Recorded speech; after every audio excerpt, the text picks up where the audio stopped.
ये Indian state का nature बता रहे हैं कि आपकी जो कंट्री है, जो हमारी कंट्री है इंडिया, वो एक सोशलिस्ट, एक सोवरेन सोशलिस्ट सेकुलर डेमोक्रेटिक और रिपब्लिक कंट्री है। यहाँ पर देखो कार्ल मार्क्स ने क्या किया था। कार्ल मार्क्स ने कम्युनिस्ट मैनिफेस्टो लिखा था, या कम्युनिस्ट आइडियोलॉजी जो होती है वो वर्किंग क्लास की बात करती है, ये वो वर्किंग क्लास के राइट्स की बात करती है, वो वर्किंग क्लास के अधिकार की बात करती है। इसको हम सोवरेन कहते हैं। और ये सोवरेन दो तरीके का होता है, एक आउटवर्ड सोवरेनिटी होती है जो दैट कम्स फ्रॉम आउटसाइड, और एक इनवर्ड होती है दैट कम्स फ्रॉम इनसाइड। इसको हम कहते हैं रिस्ट्रिक्टिव इक्वालिटी। एकदम रिस्ट्रिक्टिव सेंस में आपने इक्वालिटी को डाल दिया कि भाई जो जैसा है उसको वैसा ट्रीट करो, एकदम इक्वल ट्रीट करो। हमारे कॉन्स्टिट्यूशन में हम इस रिस्ट्रिक्टिव इक्वालिटी को फॉलो नहीं करते। नमस्कार दोस्तों, तो इंडियन पॉलिटी यूपीएससी मंजिल बाय अनअकैडमी चैनल पर आपका फिर से स्वागत है इंडियन पॉलिटी की सीरीज़ में।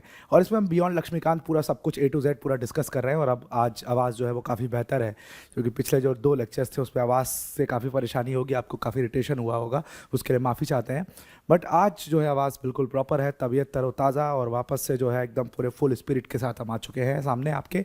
अब यहाँ पर जो हमारा पिछला डिस्कशन था, आई होप आपने वो डिस्कशंस देखे होंगे। प्लेलिस्ट में सारी वीडियोस वैसे भी डली हुई हैं, बिल्कुल एकदम क्रमबद्ध तरीके से सारी प्रिपरेशन आपको उसमें कराई जा रही है।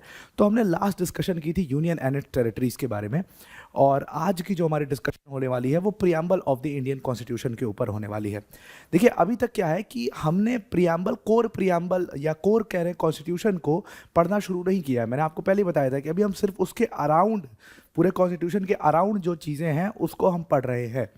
अब अगर मैं कहूं कि हम कॉन्स्टिट्यूशन के अंदर जो डेल्व करने वाले, जो डाइव करने वाले हैं, वो इस टॉपिक यानी प्रियम्बल से डाइव करने वाले हैं, तो आपको शायद ये अचंभा होगा सुन करके, क्योंकि इसको लेकर के भी बहुत सारा डिबेट रहता है कि क्या प्रियम्बल कॉन्स्टिट्यूशन का एक हिस्सा है, क्या प्रियम्बल कॉन्स्टिट्यूशन का एक हिस्सा नहीं है। बहुत सारे क्वेश्चन रहते हैं। क्या प्रियम्बल को अमेंड किया जा सकता है जैसे बाकी प्रोविजंस को किया जा सकता है, प्रियम्बल कितना इंपॉर्टेंट है, उसको हम कितना ज़रूरी समझें, और दुनिया भर के ये सवाल है जो आपके सामने आने चाहिए। आप किसी भी एग्ज़ाम की प्रिपरेशन कर रहे हो, प्रियम्बल एक इंपॉर्टेंट टॉपिक हो जाता है किसी भी एग्ज़ाम के लिहाज से। यूपीएससी सीएससी के लिहाज से अगर देखा जाए तो प्रियम्बल के 2-3 डायमेंशंस हैं। अगर उन 2-3 डायमेंशन को आपने कवर कर लिया, जो 2-3 डायमेंशन अभी मैं थोड़ी देर पहले बोल रहा था, अगर आपने वो कवर कर लिया है प्रीलिम्स मेंस के हिसाब से, तो आपका you are good to go. अब मेंस के पर्सपेक्टिव से बात करें तो मुझे नहीं लगता कि प्रियम्बल कोई बहुत इंपॉर्टेंट टॉपिक है, या प्रियम्बल से इंडिपेंडेंटली कोई क्वेश्चन बना करके डाल दे। हाँ, क्वेश्चन रेफरेंस में आ सकते हैं, रेफरेंस में आप उसको यूज़ कर सकते हो, वो आप एनी डे कर सकते हो, लेकिन प्रीलिम्स के लिहाज से जो प्रियम्बल का टॉपिक है वो इंपॉर्टेंट टॉपिक होता है। सवाल पूछे गए हैं प्रीवियस ईयर क्वेश्चंस में, आपको प्रीलिम्स से कुछ सवाल मिल जाएंगे, तो उस लिहाज से आपको थोड़ा सा इसको देखना पड़ेगा, इस पूरे टॉपिक को। तो इसमें हम कई सारे डायमेंशंस प्रियम्बल कवर करेंगे, प्रियम्बल को समझने की कोशिश भी करेंगे कि एक्चुअल में है क्या। उसके बाद प्रियम्बल के अराउंड जो डिबेट्स हैं उसको भी हम देखने की कोशिश करेंगे, और 2-3 जो इसके डायमेंशन है कि क्या ये प्रियम्बल कॉन्स्टिट्यूशन का पार्ट है, क्या ये अमेंड हो सकता है, ये जो सारी चीज़ें हैं और जो प्रियम्बल के हिस्से हैं उसको हम पूरे इस वीडियो के अंदर में समझने वाले हैं, काफ़ी डिटेल के अंदर। तो पूरा अगले जो भी 30-40 मिनट हम पूरा इस प्रियम्बल के ऊपर डिस्कशन करने वाले हैं। कॉपी किताब लेके बैठ जाइएगा, लेकिन आप ज़्यादा लिखने की प्रयास मत करिएगा। मैंने देखा बहुत लोग जो है कमेंट में आपने लिखा भी है कि भाई जो क्लास की पीडीएफ पढ़ाते हो वो दे दिया करो, तो वो पीडीएफ आपको कैसे प्रोवाइड कराया जाए उसके ऊपर डिस्कशन चल रही है। हम कोशिश कर रहे हैं कि एक टेलीग्राम चैनल बनाएं, उसमें आप सब लोग ज्वाइन कर लो, और वहीं पर सारी क्लास की जो पीडीएफ है वो आपको प्रोवाइड करा दी जाए। तो देखते हैं उसको कैसे आपको प्रोवाइड कराना है, तो जल्दी ही हम अनाउंस कर देंगे और वहाँ पर पीडीएफ आपको दे देंगे, या ड्राइव लिंक के थ्रू पीडीएफ देना है, देखना है कैसे देना है, तो वो आपको दे दिया जाएगा उस पीडीएफ को। तो now let's start discussing the preamble. अब देखिए प्रियम्बल एक्चुअल में होता क्या है। अब प्रियम्बल को समझने के लिए कुछ आप ऐसा समझ लीजिए कि प्रियम्बल, जैसे आपने देखा होगा कोई भी, जैसे मान लीजिए मैंने इस किताब को उठा लिया, अब इस किताब के अंदर आपको देखोगे कि जैसे ही आप इस किताब को खोलते हो, लक्ष्मीकांत की किताब है, जैसे आप इस किताब को खोलेंगे तो आपको यहाँ पर सबसे पहला पेज जो मिलेगा इस किताब के अंदर, वो मिलेगा प्रीफेस ऑफ द बुक।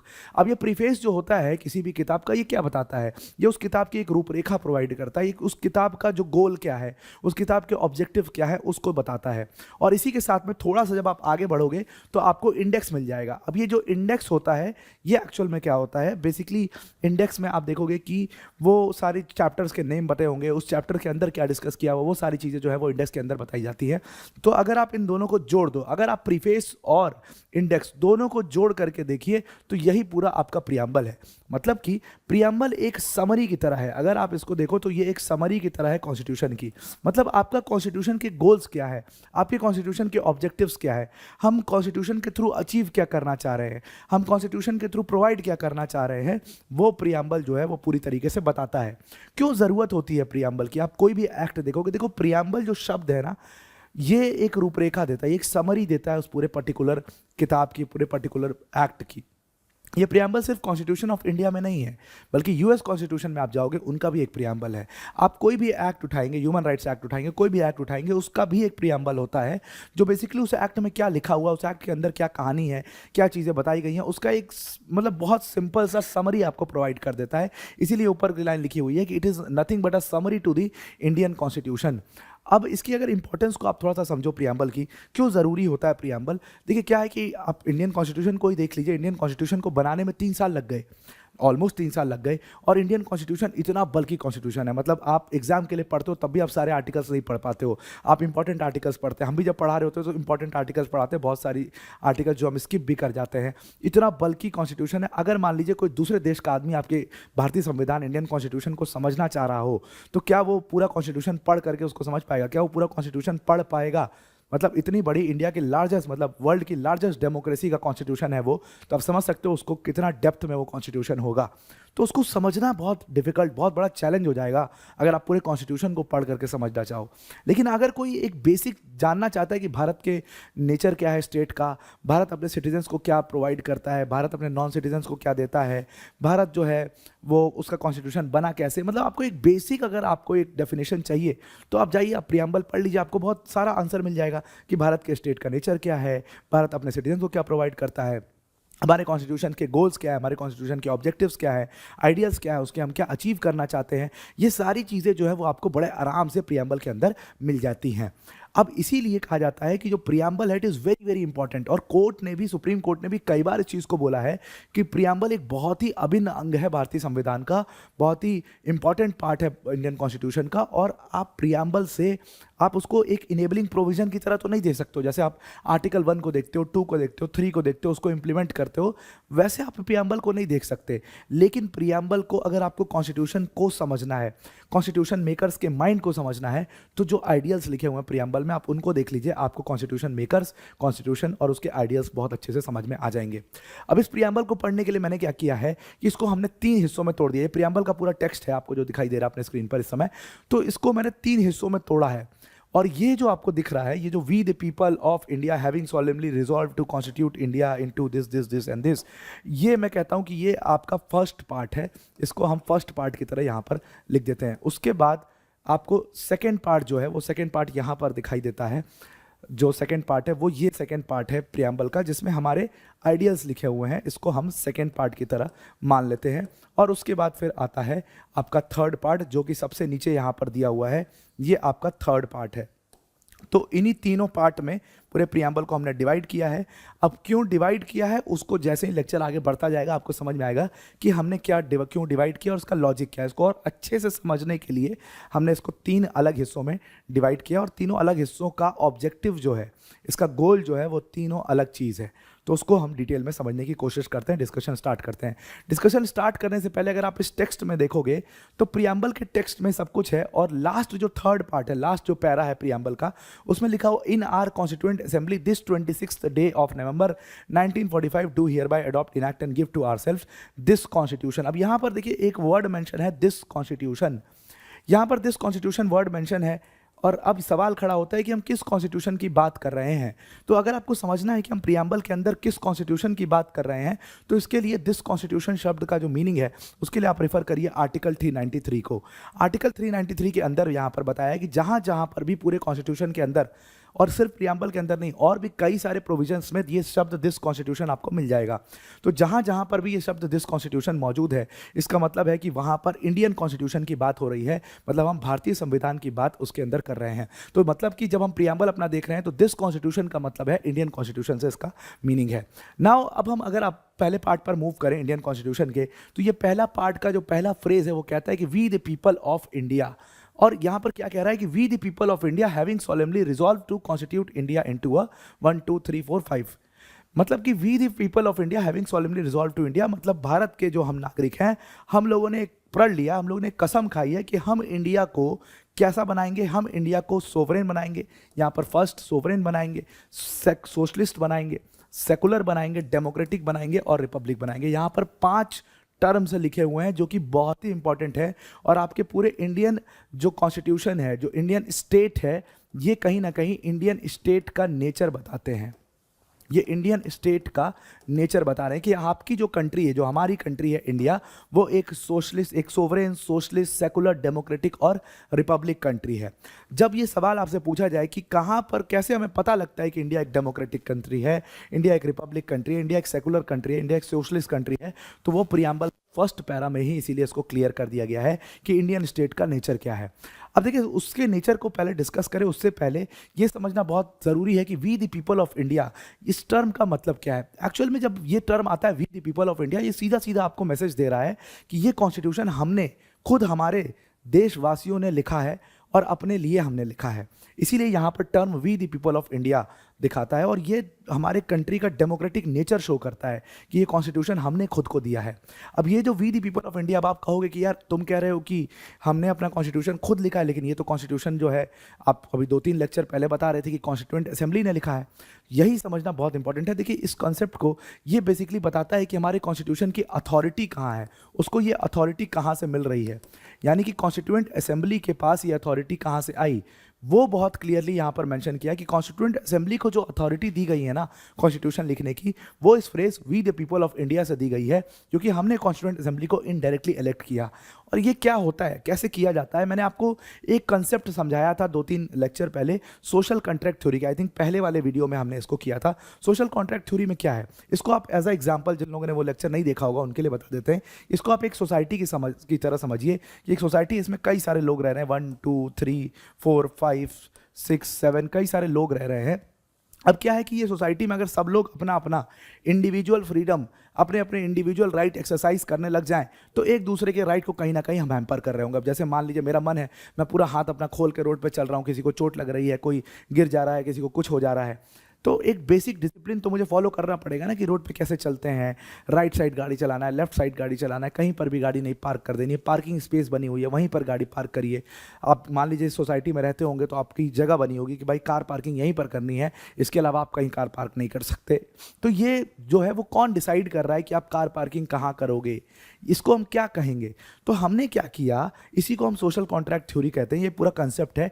हमने क्या किया, हम सब ने अपने अपने जो इंडिविजुअल राइट्स थे ना, उसको कहीं ना कहीं गिव अप कर दिया, और इन इंडिविजुअल राइट्स को गिव अप करके हमने फोकस किया सोसाइटल राइट्स के ऊपर। तो हम इंडिविजुअल राइट्स से मूव करके सोसाइटल राइट्स के ऊपर हमने ज़्यादा फोकस किया, और हमने कहा कि भाई एक अथॉरिटी बना देते हैं बीच में, एक ये अथॉरिटी होगी, और इस अथॉरिटी के पास वो ताकत होगी कि ये अथॉरिटी जो है वो हमारे लिए कुछ बेसिक नॉर्म्स बना दे, बेसिक नॉर्म्स बना दे या बेसिक रूल्स बना दे, एक ऐसे रूल्स जो कि ग्रैंड नॉर्म हो जाए, मतलब कि सारा जो पूरा सोसाइटी है सब लोग के ऊपर वो सेम रूल लागू हो रहा है, सब लोग उस सेम रूल को फॉलो कर रहे हैं, और उसी तरीके से पूरी सोसाइटी वर्क करिए, तभी एक प्रॉपर तरीके से सोसाइटी वर्क कर पाएगी। वरना सब लोग अपना अपना ऐसे राइट जो है एक्सरसाइज करते रहे तो दिक्कत हो जाएगी। तो इसीलिए हमने कहा कि भाई आप अथॉरिटी जी, आप एक काम करिए, आप एक बेसिक नॉर्म बना दीजिए, और एक बेसिक नॉर्म या बेसिक रूल बना दीजिए जो सब लोग फॉलो करेंगे, ताकि आराम से सब लोग अपना अपना चैन से जी पाएँ। इसी अथॉरिटी को, जो हम सारे देशवासी हैं, हमने इस अथॉरिटी को कॉन्स्टिट्यूएंट असेंबली के तौर पर देखा। हमने कहा भाई कॉन्स्टिट्यूएंट असेंबली, आप एक काम करो, हमारे लिए एक कॉन्स्टिट्यूशन बना दो, एक बेसिक लॉ बना दो। कॉन्स्टिट्यूशन को मैंने आपको समझाया भी था कि it is nothing but a grand norm of laws, और it is a very basic law of the land और basic law of the country, कि जिसको सब फॉलो कर रहे हैं। सारी कंट्री जो है, प्रधानमंत्री हो गए, राष्ट्रपति हो गए, कोई भी मिनिस्टर हो गए, नेता मंत्री, सब जो है उस लॉ के अंतर्गत आते हैं, और सबके ऊपर वो इक्वली अप्लाई होता है। तो कॉन्स्टिट्यूएंट असेंबली को हमने कहा कि आप हमको ये कॉन्स्टिट्यूशन बना करके दे दीजिए, और यही जो टर्म है we the people of India, ये एक्चुअल में इसी अथॉरिटी को समझा रहा है कि ये जो अथॉरिटी है कॉन्स्टिट्यूएंट असेंबली को कॉन्स्टिट्यूशन बनाने की, ये किसने दी है, तो भारत के वासियों ने दी है, हमारे सिटीजन्स ने दी है। हमने we the people of India, हमने ये पावर, ये अथॉरिटी जो है वो कॉन्स्टिट्यूएंट असेंबली को दी, और इसीलिए कॉन्स्टिट्यूएंट असेंबली हमारे लिए कॉन्स्टिट्यूशन लिखता है। और ये क्लियर हो रहा है, ये जो अथॉरिटी है प्रियम्बल की, this is getting cleared by the preamble of the constitution.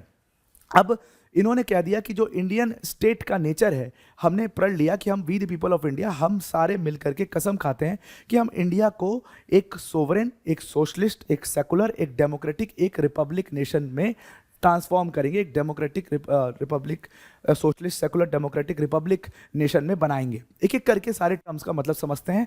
सारे टर्म्स का मतलब समझने से पहले मैं आपको थोड़ा सा एक इसका बैकग्राउंड देना चाहता हूँ। एक्चुअल में क्या था, जब हमारा कॉन्स्टिट्यूशन बना था तो ओरिजिनली इसमें 81 वर्ड्स आए थे, और आपको पता होगा कि 42nd अमेंडमेंट लेकर के आई थी इंदिरा गांधी। इंदिरा गांधी जी का पीरियड को कहा जाता है कि बहुत सारे जो अप्स एंड डाउन्स हैं वो इंदिरा गांधी के पीरियड में आए थे, और उसमें एक अप्स एंड डाउन्स कहा जाता है कि 1976 का ये पीरियड था, ये पूरा इमरजेंसी का दौर था। 42nd अमेंडमेंट इंदिरा गांधी लेकर के आई थी, और पूरा मूड, इसको ना मिनी कॉन्स्टिट्यूशन भी कह देते हैं हम, और उनका पूरा मूड ये था कि हम पूरा कॉन्स्टिट्यूशन को ही ना बदल के रख देंगे, मतलब, और कहते हैं कि इंडियन इस मिनी कॉन्स्टिट्यूशन यानी कि 42nd अमेंडमेंट एक्ट 1976 से इतना कुछ इंदिरा गांधी ने चेंज कर दिया था, इतना कुछ चेंज कर दिया था, जैसे लगा कि वो नया कॉन्स्टिट्यूशन ही लिखने के मूड में आ गई हैं। और कहते हैं कि जितनी भी गलती उन्होंने 42nd अमेंडमेंट 1976 से की थी, वो सारी गलती 44th अमेंडमेंट 1978 में हुआ था। उस 44th अमेंडमेंट में जब जनता पार्टी की सरकार आई थी तो उन्होंने उस सारी गलती को फिर से ठीक किया था। तो जितनी गलती 1976 के इस अमेंडमेंट से की गई थी, वो सारी गलतियां 1978 के इस अमेंडमेंट से ठीक की गई थी। तो खैर, बहरहाल 42nd अमेंडमेंट 1976 से इंदिरा गांधी ने क्या किया, बहुत सारे प्रोविजंस में उन्होंने चेंज किया, और एक चेंज उन्होंने कॉन्स्टिट्यूशन के प्रियम्बल के अंदर भी किया। उन्होंने क्या किया, प्रियम्बल में 4 शब्द जो है उनको ऐड कर दिया। ये 4 शब्द थे सोशलिस्ट, सेकुलर, एंड और इंटीग्रिटी। अब ये बहुत लोग कहते हैं कि 3 शब्द ही ऐड किया था, लेकिन एक्चुअल में वो 4 शब्द ऐड किए थे। एंड शब्द भी ऐड किया गया था हमारे प्रियम्बल के अंदर, और इसीलिए अब जो है हमारा प्रियम्बल, अगर आप 81 + 4 करते हो तो टोटल आज की डेट में प्रियम्बल के अंदर 85 वर्ड्स हैं। अब देखिए, ये जो है सोशलिस्ट, सेकुलर, डेमोक्रेटिक, रिपब्लिक, तो मतलब कि जो ये वर्ड्स हैं, यानी कि वर्ड सोशलिस्ट, वर्ड सेकुलर, जो गोला मैं कर रहा हूँ, ये सारे वर्ड्स जो हैं वो 42nd अमेंडमेंट से ऐड किए गए हैं। उसके अलावा यहाँ पर आप आगे जाओगे तो आपको इंटीग्रिटी शब्द मिलेगा, वो इंटीग्रिटी शब्द भी 42nd अमेंडमेंट एक्ट से यहाँ पर ऐड किया गया है। अब बहुत लोग ये कहते हैं कि देखो, इंडिया का जो स्टेट का नेचर था ना, वो कभी सोशलिस्ट था ही नहीं, वो कभी सेकुलर था ही नहीं, वो इंदिरा गांधी जी ने हमारे ऊपर ज़बरदस्ती थोप दिया। अब ये बात मैं बिल्कुल ठीक नहीं मानता हूँ, ये बात बिल्कुल गलत मैं मानता हूँ, क्योंकि अगर आप हमारे कॉन्स्टिट्यूशन के प्रोविजंस को देखोगे आपको साफ समझ में आ जाएगा। अगर हम बात करें सोशलिस्ट की, तो आप अपने कॉन्स्टिट्यूशन का आर्टिकल 39B और C देख लीजिए जा करके। ये 39B और C क्या बोलते हैं? 39B और C बात करते हैं कि भाई जो वेल्थ है उसका कॉन्सेंट्रेशन नहीं होना चाहिए, भाई जो रिसोर्सेज हैं पूरी कंट्री के वो सबके अंदर इक्वली डिस्ट्रीब्यूट होने चाहिए। क्या चीज़ बता रहे हैं? सोशलिस्ट नेचर दिखा रहा है आपकी कंट्री का। क्या हम सेकुलर नहीं थे? हम बिल्कुल, हमारे प्रोविजंस आप कॉन्स्टिट्यूशन के चेक करोगे, आप आर्टिकल 25 से लेकर के 30 तक देखिए, साफ साफ वो सेकुलरिज्म दिखाता है। उसके बाद ये सारी, मतलब जो ये सारी फीलिंग्स थी वो इम्प्लिसिट थी हमारे कॉन्स्टिट्यूशन के अंडर ऑलरेडी। बस इंदिरा गांधी जी ने क्या किया, उसको प्रियम्बल, इसीलिए इसको प्रियम्बल में हटाया नहीं गया, इसको रहन दिया गया, क्योंकि इससे कुछ फर्क नहीं पड़ रहा है, इससे कुछ चेंज नहीं हो रहा है। तो इंदिरा गांधी जी ने बस क्या किया था कि जो चीज़ इम्प्लिसिट थी कॉन्स्टिट्यूशन के अंदर, उसको प्रियम्बल में बहुत एक्सप्लिसिटली मेंशन कर दिया, बस इतना काम किया था। तो इसमें कोई गड़बड़ नहीं किया था। अब अगर हम एक एक करके इसको समझना शुरू करें कि भाई सोशलिस्ट का क्या मतलब है, देखो सोशलिस्ट का मतलब क्या होता है, इसको हम थोड़ा सा एक डायग्राम से समझने की कोशिश करते हैं। एक स्केल से आपको सोशलिस्ट का मतलब मैं समझाने की कोशिश करता हूँ। देखो क्या है कि यहाँ पर हम एक स्केल ड्रॉ करते हैं, इस तरीके से हम एक स्केल ड्रॉ करते हैं, और इधर जो है, अब मैं अपने लेफ्ट और राइट के हिसाब से बना रहा हूँ, आप अपने लेफ्ट और राइट के हिसाब से बना लीजिएगा, या PDF मिल जाएगी आपको। तो ये मेरा राइट और मेरा ये लेफ्ट आ रहा है। तो लेफ्ट के केंद्र में मैं एक आइडियोलॉजी का नाम लिख रहा हूँ जो आपने कई बार सुनी भी होगी, जिसको हम कहते हैं कम्युनिज्म। यस, तो इसको कम्युनिस्ट आइडियोलॉजी कहते हैं, जो कि लेफ्ट आइडियोलॉजी है। और कम्युनिस्ट जो आइडियोलॉजी थी वो एक्चुअल में कार्ल मार्क्स के जरिए आई थी। और उसके बाद राइट आइडियोलॉजी में मैं यहाँ पर, जो आपने बहुत प्रसिद्ध नाम सुना भी होगा, और यूएस को कई बार, यूएस के केस में हम इस टर्म का यूज़ करते हैं, उसको हम कहते हैं कि कैपिटलिस्ट सोसाइटी है यूएस की, यानी कि कैपिटलिज्म की हम यहाँ पर बात करते हैं। अब जब आप सोशलिज्म की बात कर रहे हो, यानी कि सोशलिस्ट स्टेट की बात कर रहे हो, तो कहीं ना कहीं हम इन दोनों के बीच में, कहीं ना कहीं हम इन दोनों के बीच का एक बैलेंस की बात कर रहे हैं, और इसी को हम सोशलिज्म कहते हैं। अब देखिए क्या है, थोड़ा सा अगर आपको इसका हम इसको आपको आइडिया दे दें। यहाँ पर देखो कार्ल मार्क्स ने क्या किया था, कार्ल मार्क्स ने कम्युनिस्ट मैनिफेस्टो लिखा था, या कम्युनिस्ट आइडियोलॉजी जो होती है वो वर्किंग क्लास की बात करती है, ये वो वर्किंग क्लास के राइट्स की बात करती है, वो वर्किंग क्लास के अधिकार की बात करती है।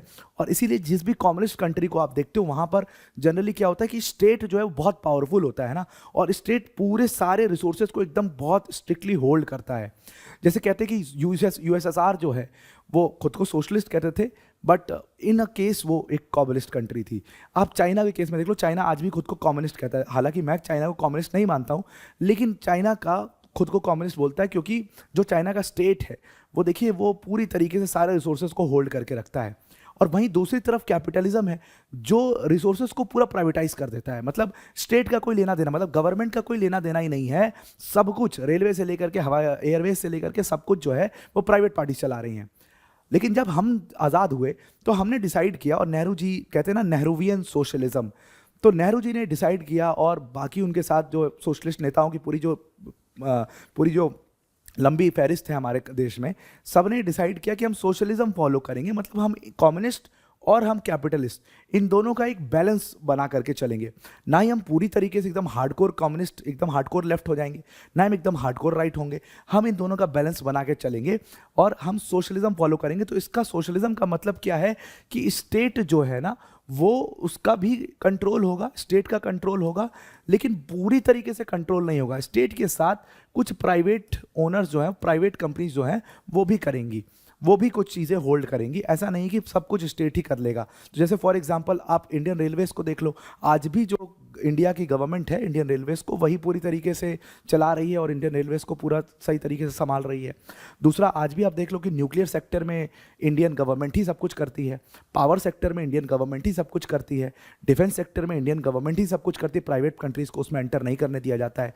ये चीज़ दिखाता है हमारा सोशलिज्म कि एक पूरा बैलेंस हमने बना करके रखा है प्राइवेट और स्टेट के बीच में, और उस बैलेंस को हम पूरी तरीके से फॉलो कर रहे हैं। तो जब हम अपने कॉन्स्टिट्यूशन में लिख रहे हैं कि हम एक सोशलिस्ट नेशन है, तो हम ट्रू केस में सोशलिस्ट हैं। जैसे आप देखिए कि आपने पीपीपी मॉडल का नाम सुना होगा। एक्चुअल में पीपीपी मॉडल जो है ये एक इकोनॉमी का कॉन्सेप्ट है, और ये मॉडल क्या कहता है, पब्लिक प्राइवेट पार्टनरशिप, यानी कि स्टेट और प्राइवेट ओनर्स जो है वो साथ आएं और पार्टनरशिप करें। जैसे तेजस ट्रेन के बारे में आपने देखा होगा, तेजस जो पूरा प्रोजेक्ट था वो कहीं ना कहीं पीपीपी मॉडल पर बना कि गवर्नमेंट और प्राइवेट कंपनीज जो है वो साथ आई और फिर उन्होंने कुछ निर्माण किया और डेवलपमेंट में कुछ हाथ बटाया, तो उसको हम पीपीपी मॉडल कहते हैं। तो यही दिखाता है, पीपीपी मॉडल अपने आप में दिखाता है कि हम कितने ज़्यादा सोशलिज्म है। ऑल्दो रशिया खुद को सोशलिस्ट कहता है, बहुत सारी कंट्रीज खुद को सोशलिस्ट कहती हैं, लेकिन ट्रू सेंस में क्या वो सोशलिस्ट हैं? तो रशिया को आप सोशलिस्ट नहीं कह सकते, क्योंकि वहाँ पर अब प्राइवेटाइजेशन बहुत ज़्यादा हो चुका है, स्टेट का कंट्रोल बहुत मिनिमल हो चुका है। चाइना में स्टेट का कंट्रोल बहुत ज़्यादा है। आपने देखा जैकमा को गायब करा दिया चाइना के अंदर, तो आज भी वहाँ पर बिजनेस में बहुत दिक्कतें हैं। तो कोई या तो कोई हार्डकोर है तो बहुत हार्डकोर लाइन पर चला गया, वो एकदम कम्युनिस्ट के हार्डकोर उसमें चला गया। कम्युनिस्ट का और हार्डकोर तरीका है जो माओ जेडोंग जो चाइना में लेके आया, तो उसको माओइज्म कहते हैं।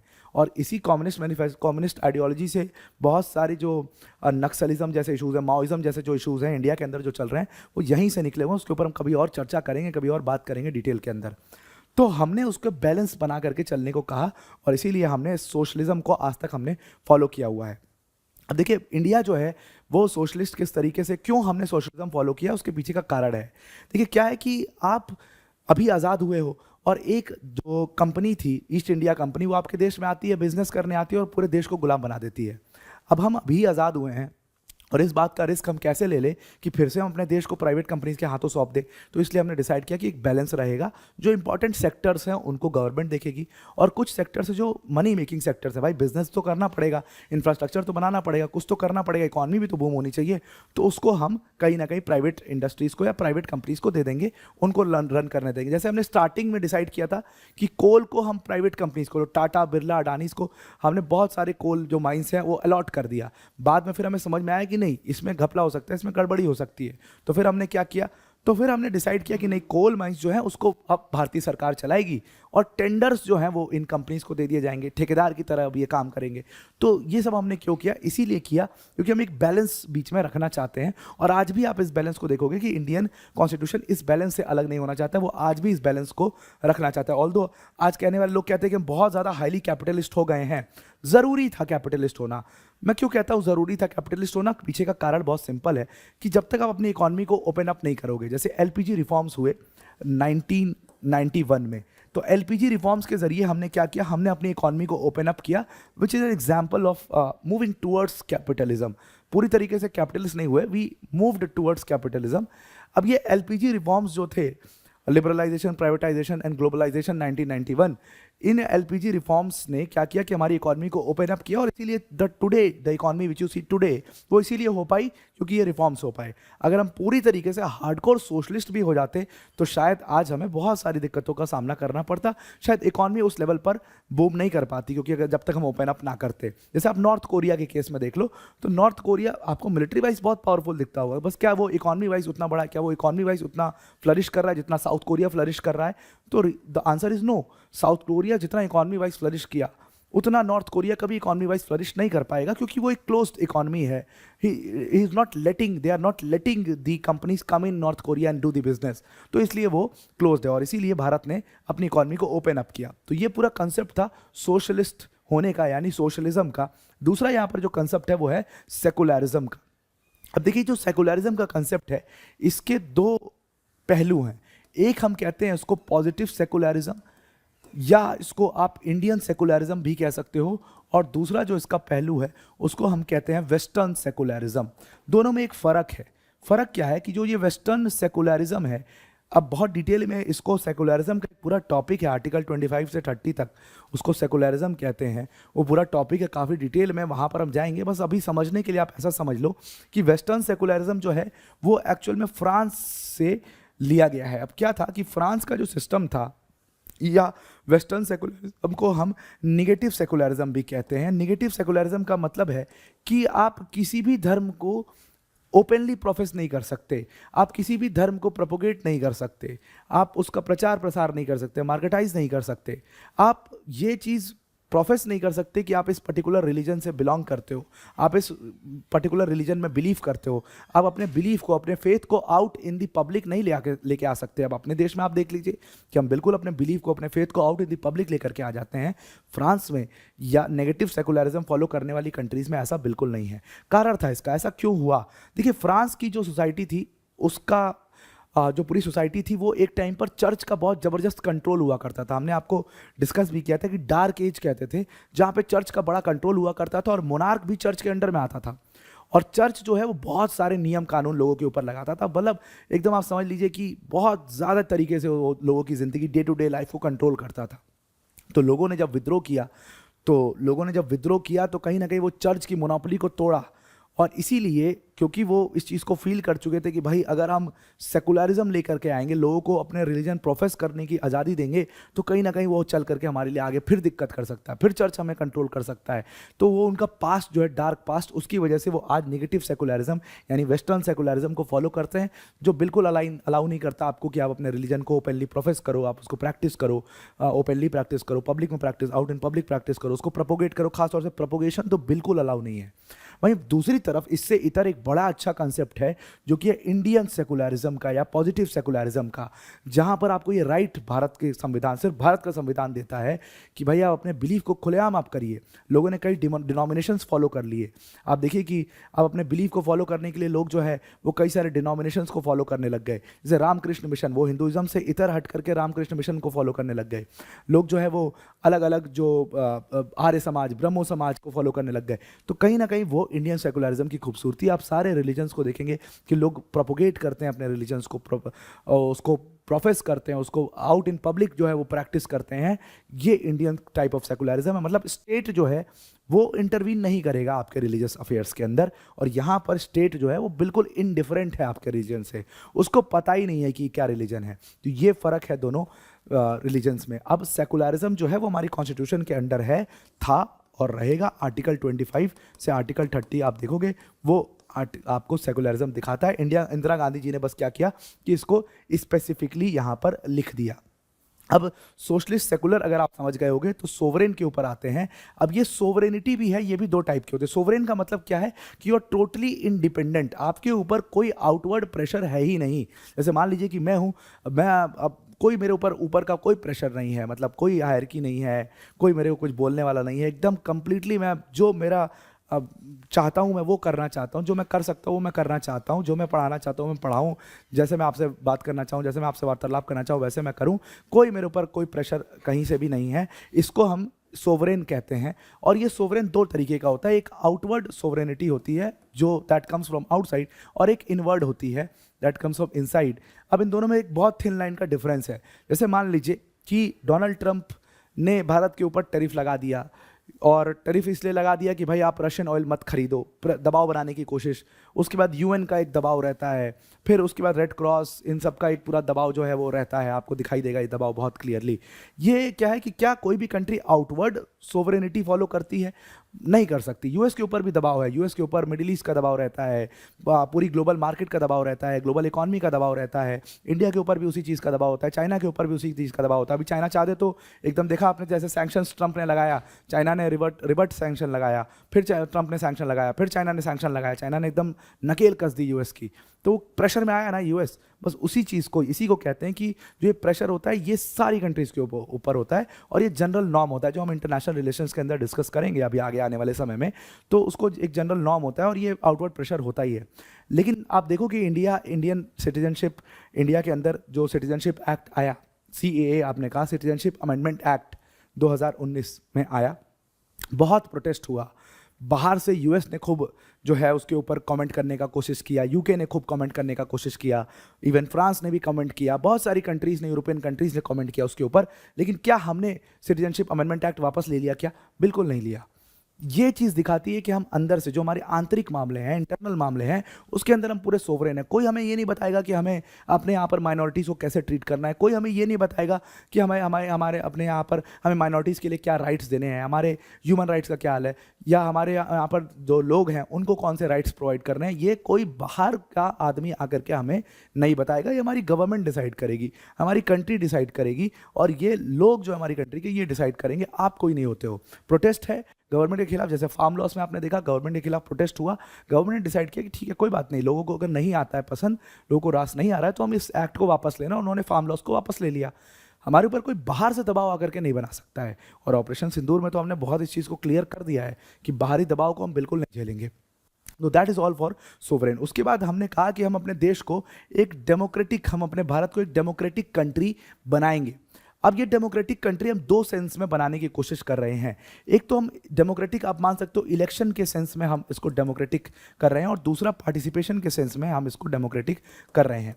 कैसे? अब देखिए यहाँ पर क्या है कि हमारा कोशिश ये है कि जो इंडियन सिटीजन्स हैं उनका पार्टिसिपेशन जो है कंट्री के अंदर, वो बिल्कुल इक्वल पार्टिसिपेशन के लिए हम स्ट्राइव करें। हम ऐसा कोशिश करें कि पूरे देश में सबका पार्टिसिपेशन इक्वल हो। जैसे आपको, अगर आप यूपीएससी की प्रिपरेशन कर रहे हो तो जितना अपॉर्चुनिटी मेरे को है उतनी अपॉर्चुनिटी आपको भी मिले, प्रधानमंत्री के लड़के को भी उतनी अपॉर्चुनिटी मिले, किसी मंत्री के लड़के को भी उतनी अपॉर्चुनिटी मिले। सबके पास अपॉर्चुनिटी इक्वल है, और सब जो है वो इक्वली इसमें पार्टिसिपेट कर रहे हैं। सब कॉन्स्टिट्यूशन मेकिंग में इक्वली पार्टिसिपेट कर रहे हैं, सारे पॉलिसी मेकिंग में इक्वली पार्टिसिपेट कर रहे हैं। तो इस पार्टिसिपेशन के तहत हम ये इंश्योर करते हैं कि हम एक डेमोक्रेटिक कंट्री हैं। और आप कैसे ये इंश्योर करते हो? इसका एक बहुत बड़ा तरीका होता है इलेक्शंस। अब इलेक्शंस के अंदर आपको कई सारे राइट्स हैं। जो आपकी वैल्यू ऑफ वोट है, सबसे पहले तो जितना मैं जाकर के लाइन में लग करके जब वोट देता हूं, वो भी एक वोट काउंट होता है। आप जब लाइन में लग करके वोट देते हो, वो भी एक वोट काउंट होता है। प्रधानमंत्री जब लाइन में लग करके वोट देते हैं, उनका भी वोट का एक ही काउंट होता है। तो ये जो वोट की वैल्यू है हमारी, वो सबके लिए इक्वल है, और ये दिखाता है हमारा डेमोक्रेटिक नेचर। उसके साथ अगर आप चाहो, आपको कोई इलेक्शन में कंटेस्ट करना है, तो आप इलेक्शंस में कंटेस्ट भी कर सकते हो। बस कुछ नियम है, उसको आप फॉलो करिए, आप इलेक्शन में कंटेस्ट कर सकते हो। कोई भी आम आदमी जो है वो इलेक्शंस में कंटेस्ट करके एमएलए, एमपी सब बन सकता है, प्रधानमंत्री बन सकता है। ये चीज़ दिखाता है हमारा the very democratic nature of our state.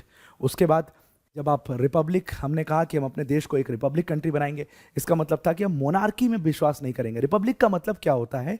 Republic का मतलब कि जो आपके कंट्री का हेड ऑफ स्टेट होता है वो इलेक्टेड होता है। जैसे हमारी कंट्री में हेड ऑफ स्टेट, अब हेड ऑफ स्टेट को दो है, एक तो प्रेसिडेंट है और एक हमारे देश में पीएम है।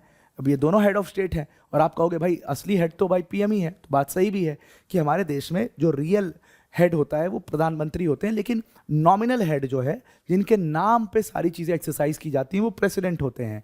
तो जो इलेक्टेड होता है, जो हमारा हेड ऑफ स्टेट, ये दिखाता है कि हम रिपब्लिक हैं। मतलब हमारे प्रेसिडेंट का बाकायदे एक चुनाव होता है, इनडायरेक्ट इलेक्शन होता है, और उस इनडायरेक्ट इलेक्शन से हमारे प्रेसिडेंट को चुना जाता है। द्रौपदी मुर्मू किसी की बेटी नहीं है, या कोई हेरिडिटरी पावर के तहत वो प्रेसिडेंट नहीं बन गई हैं।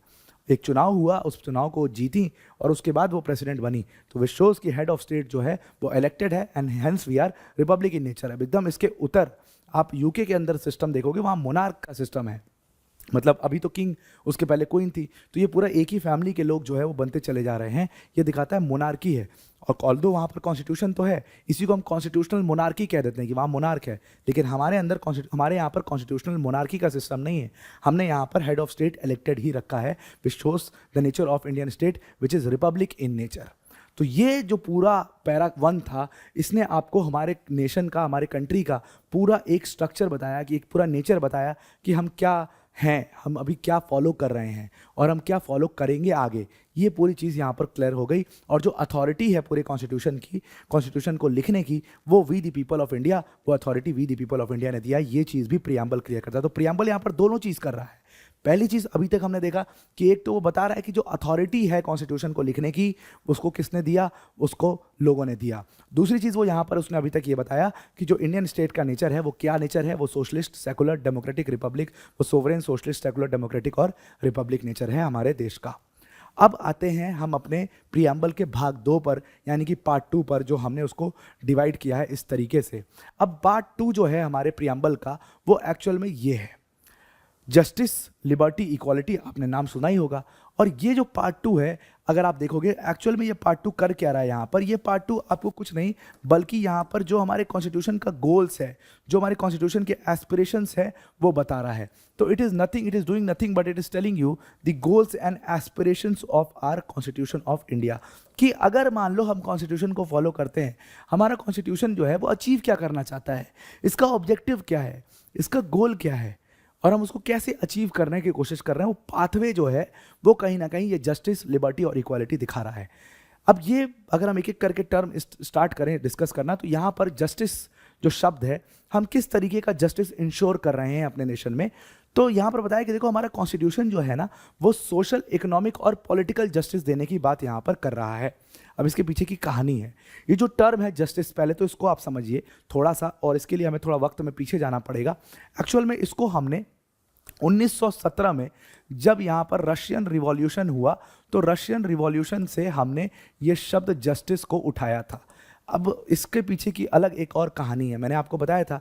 अब ये रशियन रिवॉल्यूशन की थोड़ी सी कहानी में जाते हैं, उसके बाद आपको एक्चुअल जस्टिस का जो मीनिंग है वो समझ में आएगा। तो देखिए हुआ क्या कि रशिया के अंदर ज़ार निकोलस II का रूल हुआ करता था इस टाइम पर, और एक व्यक्ति का नाम आपने सुना होगा, व्लादिमीर लेनिन। ठीक है, पुतिन नहीं, पुतिन से भी खतरनाक व्लादिमीर लेनिन जो है, कहीं ना कहीं ही वॉज दी वन जिन्होंने रशियन रिवॉल्यूशन की स्टार्ट किया था और ज़ार निकोलस को हराया था। कैसे शुरू हुआ, तो देखिए क्या हुआ कि 18th 19th सेंचुरी के समय पर कार्ल मार्क्स ने अपनी कम्युनिस्ट मैनिफेस्टो करके एक किताब लिख दी थी। और ये जो कम्युनिस्ट मैनिफेस्टो करके इनकी कार्ल मार्क्स साहब की किताब थी, ये बड़ी फेमस हुई। और इस कम्युनिस्ट मैनिफेस्टो के अंदर उन्होंने वर्किंग क्लास की बात करी थी, यानी कि उन्होंने कहा कि भाई देखो हमारी जो सोसाइटी है ये 2 हिस्सों में डिवाइडेड है, एक हैव्स हैं, एक हैव नॉट्स हैं। अब और आसान शब्द में इसको रखें तो सिंपल समझिए, एक वो लोग हैं जो इंडस्ट्रीज चला रहे हैं और एक वो लोग हैं जो काम कर रहे हैं। अब देखिए क्या हुआ कि सबसे पहले लोग जो है, वर्किंग क्लास जो है वो हाथ से काम करता था और हाथ से सारी चीज़ें होती थी। फिर इंडस्ट्रियल रिवॉल्यूशन हुआ तो मशीन्स आ गई इंडस्ट्रीज़ के अंदर, मशीन्स आ गई तो मशीन्स में भी काम कौन कर रहा है, मशीन्स को चला कौन रहा है, वर्कर्स ही चला रहे हैं।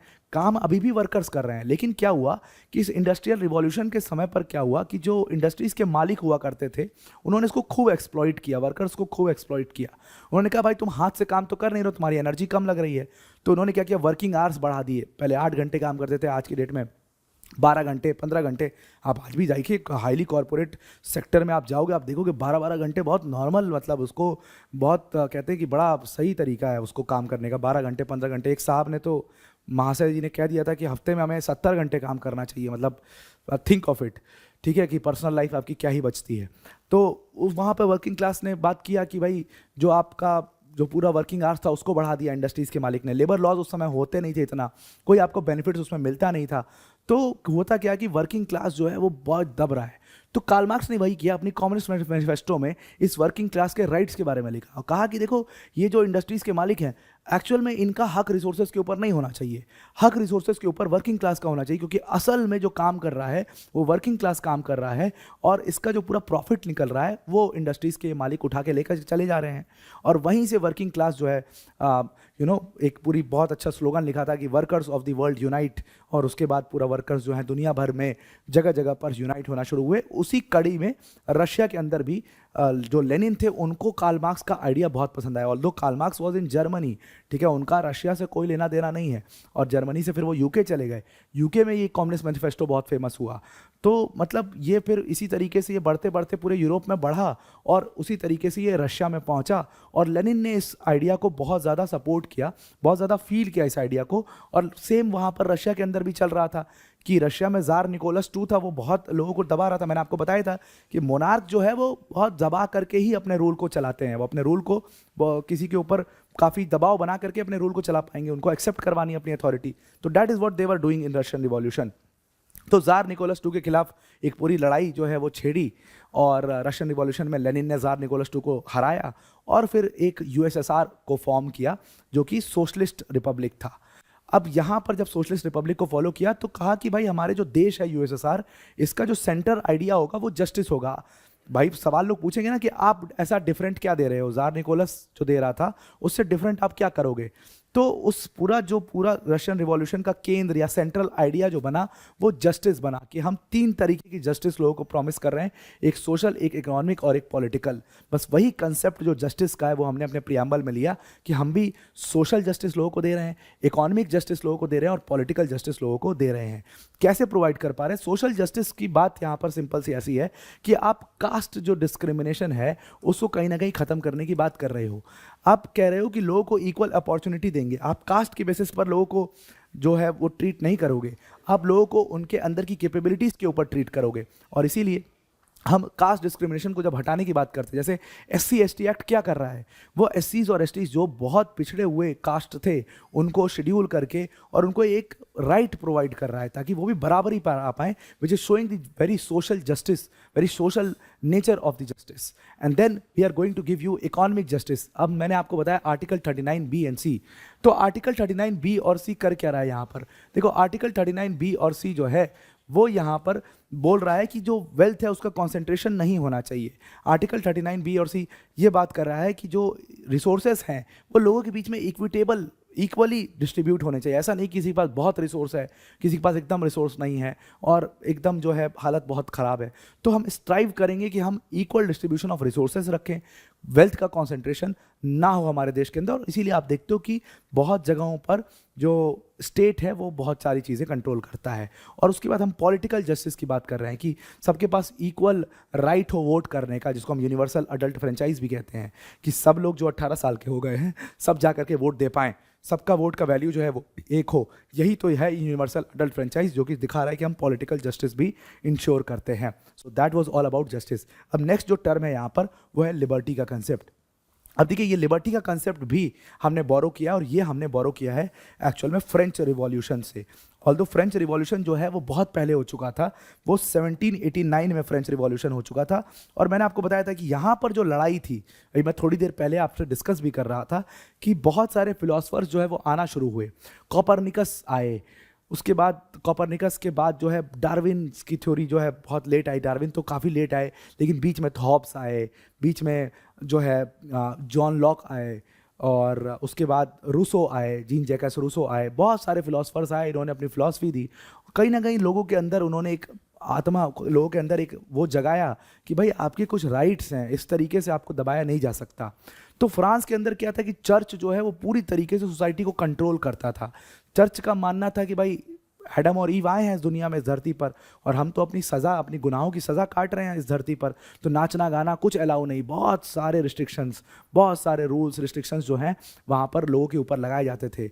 लोग जो है कुछ ही चीज़ को सेलिब्रेट नहीं कर सकते थे। लोग जो है वो हमेशा एकदम मतलब एकदम सैडनेस में, दुख में रह रहे हैं, इसीलिए उस एज को डार्क एज कहते हैं, कि एकदम दुख में रह रहे हैं, किसी चीज़ को सेलिब्रेट नहीं कर रहे हैं। मैरिज का कंसेप्ट सिर्फ अपनी फैमिली को चलाने के लिए वो कंसेप्ट है।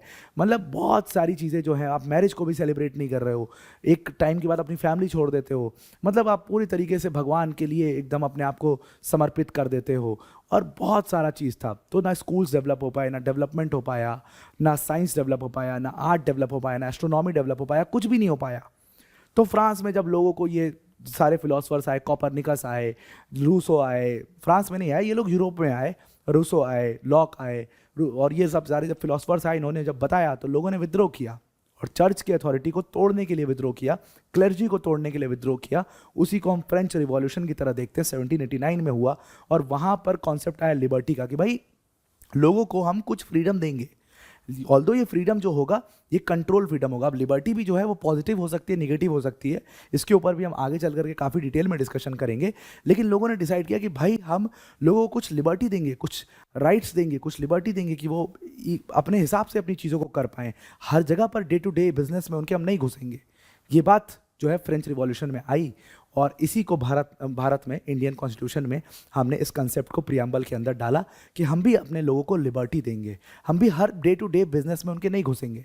और हमने किस तरीके की लिबर्टी उनको प्रॉमिस की कि भाई आप अपने थॉट जो भी हैं आपके, आप आराम से अपने थॉट्स के ऊपर एक्शन करिए, आप आराम से अपने एक्सप्रेशंस को जो है आप अपने खुद को एक्सप्रेस करिए। आपके पास पूरी लिबर्टी ऑफ एक्सप्रेशन है, जो पूरा राइट टू मीडिया है वो इसी लिबर्टी ऑफ एक्सप्रेशन पर डिपेंड करता है। आपके पास लिबर्टी है पूरी बिलीव कि आप कुछ भी बिलीव करिए, आप बिलीव करिए कि सूरज उगता ही नहीं है, आप बिलीव करिए सो जाइए कि चांद वांद कुछ नहीं है, ये धरती तो है नहीं, हम तो मार्स पर हैं।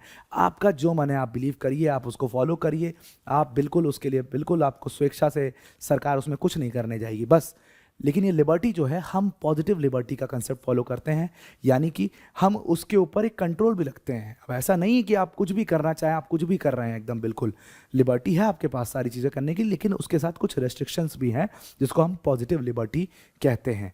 उसके बाद फेथ है कि आप किसी भी रिलीजन में, किसी भी डिनोमिनेशन में बिलीव करिए। जैसे हिंदुइज्म है, हिंदुइज्म बिलीव करना उसमें करिए, नहीं तो उससे निकले हुए कई सारे रिलीजन, बुद्धिज़्म, जैनिज़्म, आप देखिए कि उसके बाद कई सारे डिनोमिनेशंस निकले, आर्य समाज निकला, ब्रह्मो समाज निकला, प्रार्थना समाज निकला, जो कि हिंदुइज्म से निकले हुए हैं, लेकिन वो बिलीफ जो है वो डिफरेंट हो जाता है। तो वहाँ पर हमने फेथ कह दिया कि भाई आप इस पर बिलीव करते हैं, आप इस पर फेथ, आपका फेथ इस चीज़ के ऊपर है, आप उस पर करिए। और उसके बाद फाइनली जो कॉन्सेप्ट है कि आप किसी को भी वर्शिप कर सकते हैं। अब आपने देखा होगा बहुत लोग जो है पूजा, मतलब बाबाओं की पूजा भी करने लगते हैं। अब आपको अगर मैं बहुत अच्छा लगने लगूँ, आपको लगे कि भाई इस आदमी की पूजा करनी चाहिए, तो आप लगाइए मेरा फोटो, करिए मेरी पूजा, आप आइए मेरे पास, मेरी पूजा करिए, कोई दिक्कत नहीं है। तो किसी की भी आप पूजा कर सकते हो, उसका भी पूरा स्वेच्छा से राइट है, आपको कोई दिक्कत नहीं है। ये पूरा कंसेप्ट है लिबर्टी का। And finally comes the concept of equality.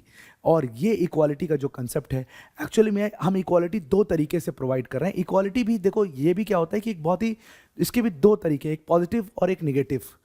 एक इक्वालिटी ये है कि आप एकदम उसको एज इट इज जो है सबको एज इट इज ट्रीट करोगे, किसी का जो सर्कमस्टांसेस है आप उसको नहीं देखोगे। इसका एक एग्जांपल के तौर पर इसको समझने की कोशिश करते हैं। जैसे मान लीजिए एक ये लाइन यहाँ पर मैंने खींच दी और एक रेस जो है वो शुरू होने वाली है।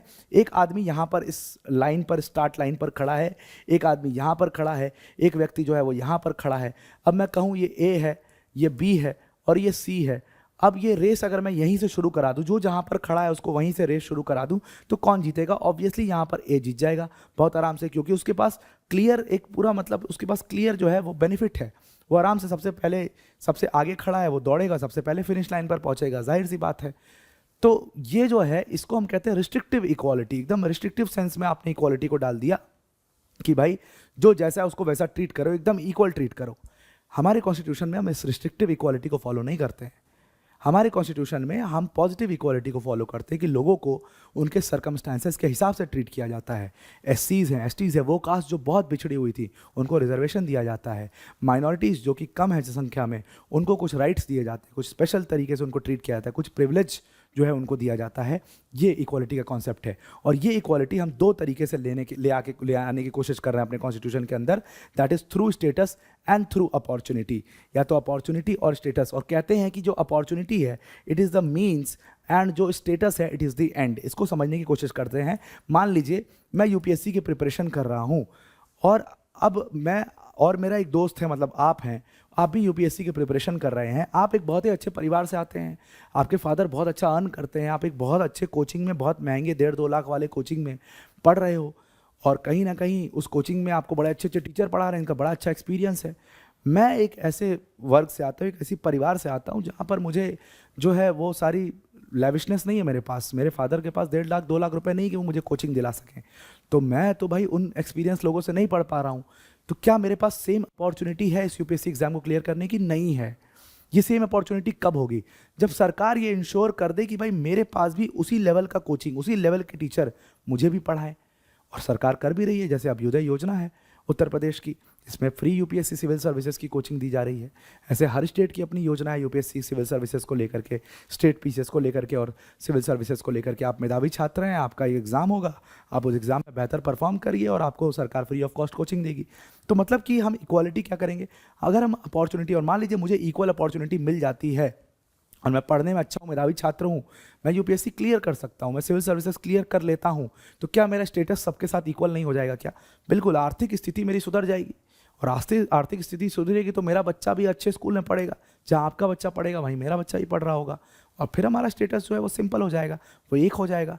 और ये स्टेटस जो है वो आज आप इसको फील कर पा रहे होगे कि जिन लोग की आर्थिक स्थिति ठीक हुई, रिजर्वेशन के माध्यम से, कैसे भी माध्यम से अपॉर्चुनिटी जब उनको इक्वल मिली, तो आज कहीं ना कहीं वो आपके बराबर में खड़े हो रहे हैं, वो स्टेटस जो है वो बराबर मेंटेन हो रहा है। तो इसीलिए कहा जाता है कि इक्वालिटी ऑफ अपॉर्चुनिटी मीन्स है, और इक्वालिटी ऑफ स्टेटस जो है इसका एंड है। और फाइनल ये सारी चीज़ें एक बार हम अचीव कर लेंगे तो जो अल्टीमेट गोल है हमारे कॉन्स्टिट्यूशन का वो है फ्रैटर्निटी का। फ्रैटर्निटी का मतलब होता है एक्चुअल में ब्रदरहुड। तो इसीलिए हमारे कॉन्स्टिट्यूशन में लिखा है कि and to promote among them all, और ये भी सेकंड पार्ट का ही हिस्सा है कि and to promote them all, हम ये सारी जो लिबर्टी है, हमने जस्टिस है, लिबर्टी है, इक्वालिटी है, सब जब हमने तीनों चीज़, जस्टिस, लिबर्टी, इक्वालिटी, हमने तीनों चीज़ जब अचीव कर ली तो एक्चुअल में हमको मिलेगा क्या, हम ब्रदरहुड अचीव करना चाह रहे हैं। उससे हम जो अल्टीमेट गोल है कॉन्स्टिट्यूशन का वो फ्रैटर्निटी का गोल है, वो ब्रदरहुड का गोल है, और इस ब्रदरहुड के गोल से आप डिग्निटी इंश्योर करोगे, आप यूनिटी इंश्योर करोगे और आप इंटीग्रिटी इंश्योर करोगे। अब ब्रदरहुड में क्या है, अगर ब्रदरहुड आ गया आप देखो सोसाइटी के अंदर, तो क्या जो रिलीजियस प्रॉब्लम है वो खत्म नहीं हो जाएंगे क्या? बिल्कुल खत्म हो जाएंगे। जो कास्ट के डिस्क्रिमिनेशन है वो खत्म नहीं हो जाएगा क्या? बिल्कुल खत्म हो जाएगा। तो जो अल्टीमेट गोल है कॉन्स्टिट्यूशन का, वो ultimate goal is the fraternity concept, और इसीलिए इसको अलग से प्रियम्बल में लिखा गया है और इसके ऊपर स्पेशल फोकस दिया गया कि भाई जस्टिस अचीव कर लिया, लिबर्टी अचीव कर लिया, इक्वालिटी अचीव कर लिया, तो फाइनली आप फ्रैटर्निटी पर आ जाते हो। So this was all about the second part. अब हम मूव करते हैं प्रियम्बल के थर्ड हिस्से के ऊपर, जो कि तीसरा पार्ट है प्रियम्बल का। अब ये तीसरा पार्ट कहता है, इसको हम डिक्लेरेटरी पार्ट कहते हैं या डिक्लेरेशन पार्ट कहते हैं। इसको हम कहते हैं कि ये डिक्लेरेशन पार्ट है, ये एक्चुअल में डिक्लेरेशन कर रहा है। क्या डिक्लेयर कर रहा है, ये क्या डिक्लेयर कर रहा है वो समझने की कोशिश करते हैं। अब इसमें इसने लिखा कि इन our constituent assembly this 26th day of 1940 नवंबर 1949। अब देखिए यहाँ पर क्या है कि जो हमारा संविधान लागू हुआ उसकी जो डेट प्रियम्बल में मेंशन है वो है 26 नवंबर 26 डे, मतलब 26 नवंबर 1949। ऑल्दो जो हमारा पूरा, एक चीज़ ध्यान में रखना कि जो हमारा पूरा कॉन्स्टिट्यूशन आया था, देखिए इस दिन क्या हुआ था कि इस दिन हमारे कॉन्स्टिट्यूशन के कुछ प्रोविजंस ही इफेक्ट में लाए गए थे, लेकिन जो फाइनल पूरा कॉन्स्टिट्यूशन इफेक्ट में आया वो 26 जनवरी 1950 के दिन आया। आपने सुना भी होगा इस दिन को हम 26 जनवरी को इसीलिए हम रिपब्लिक डे की तरह मनाते हैं। तो इसलिए 26 जनवरी क्योंकि वो पूर्ण स्वराज का दिन था, जिस दिन हमने पूर्ण स्वराज लागू किया था, तो इसलिए 26 जनवरी 1950 को पूरा कॉन्स्टिट्यूशन इफेक्ट में आया। ऑल्दो हमने डेट प्रियम्बल के अंदर चेंज नहीं की, हमने प्रियम्बल के अंदर 26 नवंबर 1949 ही लिखे रहने दिया, क्योंकि कुछ प्रोविजंस जो थे वो 26 नवंबर 1949 के दिन जो है वो इफेक्ट में आए थे। और उसके बाद हमने लिखा कि we November 1949 do hereby adopt, enact and give to ourselves this constitution. This constitution का मतलब मैं आपको बता ही चुका हूं कि इंडियन कॉन्स्टिट्यूशन से है। अब यहाँ पे तीन शब्द है कि adopt, enact and give to ourselves. Adopt करने का मतलब क्या है, that we are going to embrace this constitution. हम इस कॉन्स्टिट्यूशन को इम्ब्रेस कर रहे हैं, हम इस कॉन्स्टिट्यूशन को अपने ऊपर लागू कर रहे हैं। एकदम इसको जैसे हम कहते हैं ना कि अडॉप्ट करते हैं, जब हम किसी चीज़ को, हम उसको अपने ऊपर लागू करते हैं, हम उसको अपने साथ लेकर के चलते हैं, हम उसको इम्ब्रेस करते हैं, हम उसको एक्सेप्ट करते हैं। तो वो एक्सेप्टेंस जो है वो यहाँ पर हमने दे दी कि भाई हम इस कॉन्स्टिट्यूशन को अडॉप्ट कर रहे हैं। दूसरा यहाँ पर हमने कहा कि हम इस कॉन्स्टिट्यूशन को इनैक्ट कर रहे हैं, मतलब हम इस कॉन्स्टिट्यूशन को एक लीगल फ्रेमवर्क दे रहे हैं। ये एक लॉ की तरह है, इसकी इतनी ताकत होगी जितनी एक लॉ की होती है, बल्कि उससे ज़्यादा ताकत होगी। और इसको कॉन्स्टिट्यूएंट असेंबली ने इसीलिए बनाया है, मतलब कि लोगों ने बनाया है।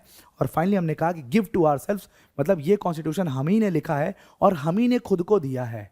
इसीलिए मैंने आपको कहा ना कि जो अथॉरिटी है इस कॉन्स्टिट्यूशन की वो भी लोग हैं, और लोग ही जो हैं वो पूरी तरीके से यहाँ पर सोवरेन हैं। पूरी तरीके से इंडिपेंडेंटली हमने इस कॉन्स्टिट्यूशन को लिखा है और खुद को दिया है। हमने कोई ब्रिटिशर, कोई अमेरिकन, कोई किसी ने हमारा कॉन्स्टिट्यूशन हमारे लिए नहीं लिखा, हमने खुद के लिए कॉन्स्टिट्यूशन लिखा और खुद को हमने दिया है, जिसको हम आज भी फॉलो कर रहे हैं। तो this were the 3 parts of the preamble of the Indian constitution. अब देखिए प्रियम्बल को लेकर के बहुत सारी डिबेट्स जो हैं वो रहती थी। जैसे पहली एक डिबेट क्या थी कि कुछ लोगों ने कहा कि भाई प्रियम्बल में हम गॉड का नाम लिख देते हैं, ठीक है, हम उस पर गॉड लिख देते हैं। तो भाई क्वेश्चन ये हुआ कि भाई लेफ्ट पार्टी जो है उस समय काफ़ी आ चुकी थी और बहुत लोग हैं जो नहीं बिलीव करते, अथीस्ट हैं, वो नहीं बिलीव करते किसी भी गॉड पर, तो हम उनके ऊपर क्यों गॉड का कॉन्सेप्ट थोपे। तो भाई जाहिर सी बात थी, इसीलिए हमने गॉड को नहीं लिखा प्रियम्बल में, या आपको कॉन्स्टिट्यूशन में कहीं भी गॉड शब्द जो है वो नहीं मिलेगा। उसके बाद कुछ लोगों ने कहा, जो बहुत बड़े फॉलोअर्स थे इंडियन नेशनल कांग्रेस के, क्योंकि वो लोग मेजोरिटी में भी थे, उन्होंने कहा हमें गांधी जी के बारे में लिख देना चाहिए, हमें गांधी जी के ऊपर लिखना चाहिए, हमें मेंशन कर देना चाहिए गांधी जी का नाम। पर left party again M N Roy और उनके साथ पूरी जो लेफ्ट पार्टी थी वो गांधी जी के लाइन ऑफ पॉलिटिक्स से बहुत अलाइन नहीं थी, वो नहीं विश्वास करती थी, वो नहीं मानती थी, तो उन्होंने नहीं बिलीव किया गांधी जी के ऊपर, तो उन्होंने गांधी जी का नाम नहीं लिखने दिया, फाइनली नहीं लिखाया गया। एक और धड़ा था, जो लेफ्ट धड़ा था, वो उसका ये मानना था कि हमें जो अपने देश का नाम है वो इंडिया नहीं रखना चाहिए, हमें उसका नाम इंडियन सोशलिस्टिक रिपब्लिक्स रखना चाहिए। जैसे यूएसएसआर का नाम था वैसा ही नाम हमने कुछ यहाँ पर सजेस्ट किया था। तो वहाँ पर कॉन्स्टिट्यूशन मेकर्स ने कहा कि भाई ज़रूरत नहीं है, हम ऑलरेडी सोशलिस्ट हैं, हम ऑलरेडी सेकुलर हैं, हमारे कॉन्स्टिट्यूशन के प्रोविजंस ये बताते हैं, तो हमें इसको लिख करके दुनिया को दिखाने की ज़रूरत नहीं है। दुनिया को पता है कि हम सोशलिस्ट हैं, हम सेकुलर हैं, हमें लिख के बताने की ज़रूरत क्या है, लोगों को ही पता है कि हम सोशलिस्ट हैं, सेकुलर हैं। तो इसीलिए Bharat, that is India, that is Bharat जो है शब्द जो है नाम, उसको लिया गया था, जो मैंने आपको यूनियन एंड इट्स टेरिटरीज में डिस्कस भी किया था। अब ये सारे कुछ डिबेट्स जो हैं प्रियम्बल के साथ, ये सबसे पहला डिबेट ये आता है जो मैंने आपको देखा था, यूपीएससी क्वेश्चन भी पूछता है यहाँ से कि क्या प्रियम्बल जो है वो इंडियन कॉन्स्टिट्यूशन का हिस्सा है, क्या प्रियम्बल इंडियन कॉन्स्टिट्यूशन का एक पार्ट है। इसके लिए हमें फॉलो करना होगा इनरी बेरुबरी यूनियन केस। अब ये जो इनरी बेरुबरी यूनियन केस है, ये 1960 का केस है, 8 जजेस की बेंच थी, और ये केस जो रिलेटेड है ये बांग्लादेश से रिलेटेड ये केस है।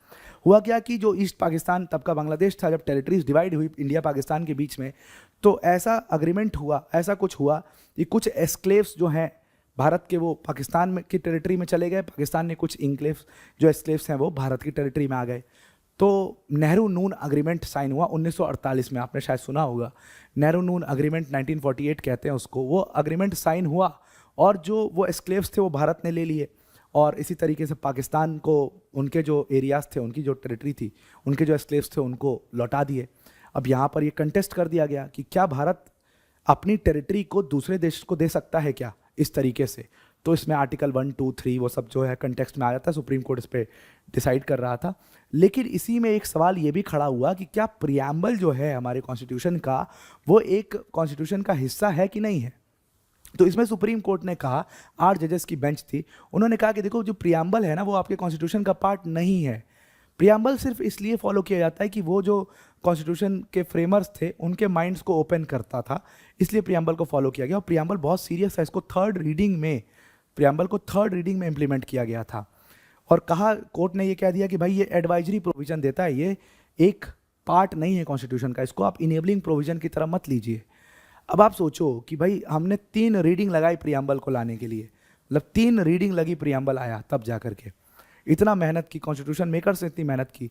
अब आपके दिमाग में सवाल आ रहा होगा भाई इतनी मेहनत की क्यों, जब आपने 3 रीडिंग लगा दी प्रियम्बल के ऊपर, इतना समय व्यतीत किया, और यहाँ पर कोर्ट कह रहा है कि भाई ये तो पार्ट ही नहीं है कॉन्स्टिट्यूशन का, ये तो सिर्फ एडवाइजरी प्रोविजन है, तो फिर क्यों इसको लिखा गया। तो ये जो पूरा बेरुबरी यूनियन का केस था, इसको ओवरटर्न किया गया केशवानंदा भारती के केस में। हाँ, मैंने आपको केशवानंदा भारती का केस जो है वो समझाऊंगा, Kesavananda Bharati versus state of Kerala. उसको वन ऑफ दी बिगेस्ट जजेस की जो बेंच आज तक बैठी है, वो 13 जजेस की बेंच बैठी है, और वो Kesavananda Bharati versus state of Kerala 1973 के जजमेंट में बैठी थी, जिसमें हमने डॉक्ट्रिन ऑफ बेसिक स्ट्रक्चर जिसमें हम लेकर के आए थे, और काफ़ी उसको हम डिटेल में amendment of the Indian constitution जब पढ़ेंगे वहाँ डिस्कस करेंगे, वहाँ बेसिक स्ट्रक्चर भी डिस्कस करेंगे। लेकिन इसी केशवानंदा भारती में एक सवाल ये भी खड़ा होता है कि क्या प्रियम्बल जो इंडियन कॉन्स्टिट्यूशन है उसका हिस्सा है, और उसमें कोर्ट ने 13 जजेस की बेंच ने पूरी तरीके से बेरुबरी यूनियन के इस वाले हिस्से को ओवरटर्न किया, और उसमें केशवानंदा भारती केस में कहा कि कॉन्स्टिट्यूशन जो है, कॉन्स्टिट्यूशन के अंदर जो प्रियम्बल है उसको आप जो ऑर्डिनरी स्टैट्यूट के प्रियम्बल है उनके तरह कंपेयर मत करो। कॉन्स्टिट्यूशन का प्रियम्बल बहुत अलग है, बाकी स्टैट्यूट के जो प्रियम्बल्स हैं वो बहुत अलग हैं, और जो कॉन्स्टिट्यूशन का प्रियम्बल है वो बिल्कुल कॉन्स्टिट्यूशन का पार्ट है।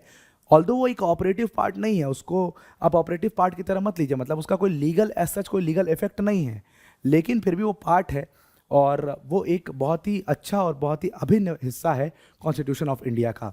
तो फाइनली अब जो सिचुएशन है वो क्या है कि प्रियम्बल कॉन्स्टिट्यूशन ऑफ इंडिया का हिस्सा है, यानी कि हिस्सा माना जाएगा, ऑल्दो वो लीगल इफेक्ट में नहीं है, वो एक ऑपरेटिव हिस्सा नहीं है, लेकिन वो हिस्सा है हमारे कॉन्स्टिट्यूशन। ऑपरेटिव हिस्सा नहीं है मतलब कि जैसे हमारा पूरा शरीर है ना, पूरा शरीर काम कर रहा है। अब मान लो मेरी ये जो कलाई है ये बंद कर देती है काम करना, है ना, एकदम पत्थर की हो जाती है इतने दूर की, तो उसको मैं क्या कहूँगा, नॉन ऑपरेटिव हिस्सा है, ठीक है। तो उसी तरीके से जो हमारा प्रियम्बल है वो एक नॉन ऑपरेटिव हिस्सा है, लेकिन वो हिस्सा तो है ही हमारे कॉन्स्टिट्यूशन का। अब सवाल यहाँ से खड़ा होता है कि भाई नॉन ऑपरेटिव हिस्सा है जब हमारा preamble of the Indian constitution, तो क्या हम इंडियन कॉन्स्टिट्यूशन के प्रियम्बल को अमेंड कर सकते हैं? क्योंकि हमने इंदिरा गांधी जी को देखा कि भाई 42वें अमेंडमेंट से उन्होंने अमेंड किया इंडियन कॉन्स्टिट्यूशन के प्रियम्बल को, और उसमें 3-4 शब्द जो है जोड़ दिया, 85 वर्ड हो गए उसमें। तो ये Minerva mills versus union of India 1980 का केस था, क्योंकि 1976 में इतना बड़ा उन्होंने चेंज किया था प्रियम्बल के अंदर, तो सवाल आना लाजमी था। तो Minerva mills versus union of India 1980 का केस था, उसमें सवाल पूछा गया कि क्या इंडियन कॉन्स्टिट्यूशन के प्रियम्बल को आप चेंज कर सकते हो, क्या अमेंड कर सकते हो उसको? तो कोर्ट ने इसमें कहा कि बिल्कुल अमेंड कर सकते हो, येस यू कैन अमेंड, लेकिन ध्यान में रखना कि वो जो अमेंडमेंट है वो एक पॉजिटिव अमेंडमेंट होना चाहिए। ऐसा नहीं है कि आप पूरे स्टेट का नेचर ही चेंज कर दे रहे हो। डेमोक्रेटिक कंट्री है भारत, उसको डेमोक्रेटिक शब्द को उड़ा के आप लिख दे रहे हो कि अब डेमोक्रेटिक ने आज से मोनार्क है, तो इस तरीके का चेंज आप नहीं कर सकते हो। जो अमेंडमेंट है वो पॉजिटिव अमेंडमेंट होना चाहिए। जैसे इंदिरा गांधी जी ने एक पॉजिटिव अमेंडमेंट किया कि जो ऑलरेडी इम्प्लिसिट था हमारे कॉन्स्टिट्यूशन के अंदर उसको एक्सप्लिसिट कर दिया, बस उन्होंने ये अमेंडमेंट किया, तो ये एक पॉजिटिव अमेंडमेंट था। इस तरीके का अमेंडमेंट आप अपने प्रियम्बल के अंदर में कर सकते हो। तो that's all for today's lecture. I hope आपको प्रियम्बल का ये पूरा टॉपिक जो है ये बहुत अच्छे से समझ में आ चुका होगा। जो भी आपके डाउट्स है आप कमेंट बॉक्स में लिखा करो, मैं आपके सारे कमेंट देखता हूँ, मैं उस पर लाइक भी देता हूँ, देखते होगे आप लोग। और जो आपको और चाहिए और जो सेवा चाहिए और कुछ रिक्वायरमेंट है तो बताइएगा, उसको किया जाएगा पूरा। तो आज के लिए इतना ही। Thank you and have a nice day.